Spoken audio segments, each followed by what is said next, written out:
دوستو السلام علیکم، آداب۔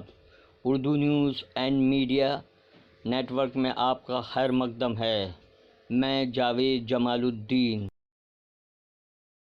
آج بروز بدھ 15 جون 2022 صبح کے 9 بج چکے ہیں۔ پیش خدمت ہے اردو اخبارات کی جھلکیاں۔ روزنامہ صحافت: بلڈوزر سے عمارتیں ڈھانا قانون کا مذاق اڑانے کے مترادف عدالت مداخلت کرے۔ 10 گھنٹے تک راہل سے پوچھ تاچھ، کل دوبارہ طلب کیا گیا۔ توہین رسول صلی اللہ علیہ وسلم کا معاملہ نوبت یہاں تک کیسے آئی؟ مسلمانوں کے لیے ہمیں فکریہ۔ انتخاب پر اپوزیشن کی میٹنگ سے پہلے ممتا کی شرد پوار سے ملاقات۔ تینوں فوج میں ہوگی اگنی جوانوں کی بھرتی۔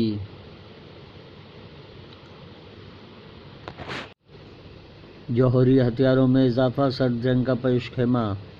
یوکرین کے مشرقی شہر میں کیمیکل پلانٹ پر حملہ، بھڑکی آگ۔ آزادی کے امرت سال کے کیے گئے کام نئی نسل کے لیے مشعل راہ ہوں گے: مودی۔ سدھارتھ کپور کے پاس منشیات نہیں ملی۔ صومالیہ میں الشباب کے 12 دہشت گرد ہلاک۔ جرمن قتل پادری نے ہزاروں بچوں کا جنسی استحصال کیا۔ خواجہ دکن سلطان برصغیر کے ممتاز صوفی بزرگ حضرت خواجہ بندے نواز گیس دراز رحمۃ اللہ علیہ پر خصوصی مضمون۔ عبید اللہ ناصر کا مضمون کیا؟ نماز جمعہ کے بعد کا یہ احتجاج بدترین عاقبت اندیشی نہیں تھا؟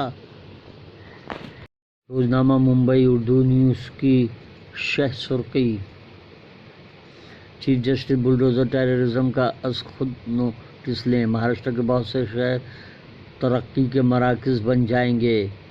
راج بھون میں منعقدہ تقریب سے وزیر اعظم مودی کا خطاب۔ سائبر حملہ، 500 سے زائد ویب سائٹ ہیک۔